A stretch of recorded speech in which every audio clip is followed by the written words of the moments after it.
ప్రౌఢదేవరాయలు అని ఉండేవారు. ఆయన చాలా సంతోషించి తన ఆస్థానంలో ఒక జైనుడు ప్రధానంగా ఉండేవాడు కవిగా. ఆయన్ని సంబంధం అనబడే ఆయన్ని తీసేసి ఈయన్ని ఆస్థాన కవిగా తీసుకున్నాడు. ఈయన పరమభక్తుడై రోజు సుబ్రహ్మణ్యేశ్వర స్వామి వారి దర్శనం చేసి అర్చన చేస్తుండేవాడు.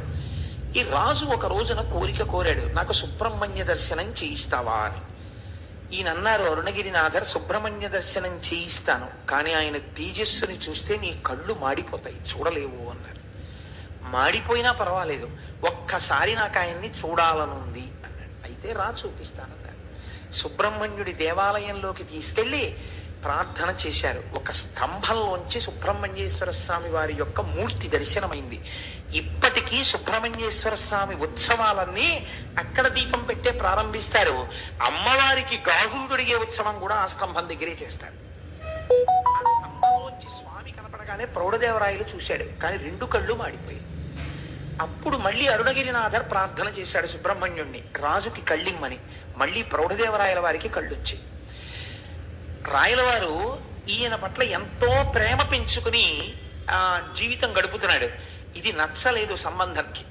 ఈయనకి పరకాయ ప్రవేశం అలవాటు ఉండేది అరుణగిరినాథర్కి. ఈయన ప్రతిరోజు వచ్చి రహస్యంగా ఒక మూల తన శరీరాన్ని వదిలిపెట్టి ఒక చిలుకలోకి ప్రవేశించి దూరంగా వెళ్ళి పారిజాత పుష్పాలు తెచ్చి సుబ్రహ్మణ్యేశ్వర స్వామికి ఆరాధన చేసేవారు.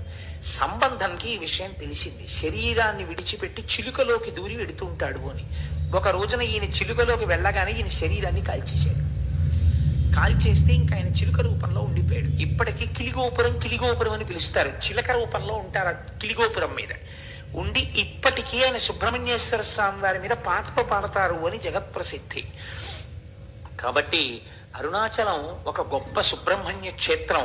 రమణ మహర్షి కూడా సుబ్రహ్మణ్యేశ్వర స్వామి వారి అవతారమే అని పెద్దలు భావన చేస్తారు. కాబట్టి మనం అటువంటి క్షేత్రాన్ని చూసి కుడివైపుకి వెడితే పాతాళ లింగము అని ఒక లింగం ఉంటుంది. అక్కడ మెట్లు దిగి లోపలికి వెడితే, ఇప్పుడు రమణుల యొక్క సమయంలో ఆయన శిష్యురాలు ఒక ఆవిడ 1,00,000 రూపాయలు పెట్టి ఆలయాన్ని మళ్ళీ పునర్నిర్మాణం చేశారు. అక్కడ ఒక యోగి యొక్క సమాధి ఉన్నది. ఆ సమాధి మీదనే పాతాళ లింగం ఉంటుంది. దాని వెనకాతల ఒకప్పుడు జనసంచారం ఉండేది కాదుట. అక్కడ కూర్చుని రమణ మహర్షి తపస్సు చేస్తుంటే ఆయన తొడల కింద తేళ్లు జెర్రిలు చేరి కొరికేస్తే నెత్తురు కారిపోయి అట్టలు కట్టేసింది. అప్పుడే శేషాద్రి స్వామి వారు, ఇందులో ఒక బ్రాహ్మణ స్వామి ఉన్నాడు, పైకి తీసుకురమ్మని తీసుకుని వస్తే వాహనశాల వెనకాతల కూర్చుని ఆయన మళ్ళీ తపస్సు చేశారు. తర్వాత ఆ క్షేత్రమునకు సంబంధించిన వృక్షం ఆలయానికి మీరు కొంచెం దక్షిణంగా వెడితే కనపడుతుంది, ఇప్ప చెట్టు. ఆ ఇప్ప చెట్టు కింద కూర్చుని కొన్నాళ్ళు తపస్సు చేశారు. కాబట్టి అటువంటి పరమపావనమైనటువంటి క్షేత్రము, అటువంటి పరమపావనమైన పాతాళ శివలింగం ఉన్నటువంటి గుడి. ఇది దాటగానే మీకు ఒక పెద్ద నంది కనపడుతుంది. అది మొదటి నంది అంటారు. ఆ నందిని చూసే మనం అందరం మొదటే పరవశించిపోయింది. ఆ మొదటి నందిని దాటి మీరు ప్రాకారంలోకి వెళ్ళినట్టయితే ఎదురుకుండా అరుణాచలేశ్వరుడు యొక్క దేవాలయం కనపడుతుంది. 3వ ప్రాకారం దాటగానే అరుణాచలేశ్వరుడు యొక్క శివలింగము చాలా పెద్ద శివలింగముగానే ఉంటుంది.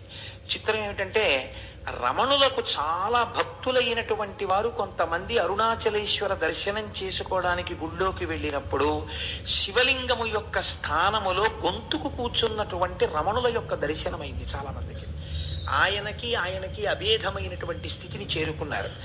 కాబట్టి అటువంటి అరుణగిరీశ్వరుడు అయ్యవారికి ఇటువే పక్కన అపీత కుచాంబ అన్న పేరుతో పార్వతీదేవి ఉంటుంది. సుబ్రహ్మణ్యేశ్వర స్వామి వారికి పాలివ్వడం కూడా మానేసి ఒకానొకనాడు కైలాస పర్వతం మీద కూర్చున్నటువంటి పరమశివుడి యొక్క కందులు వెనక నుంచి వచ్చి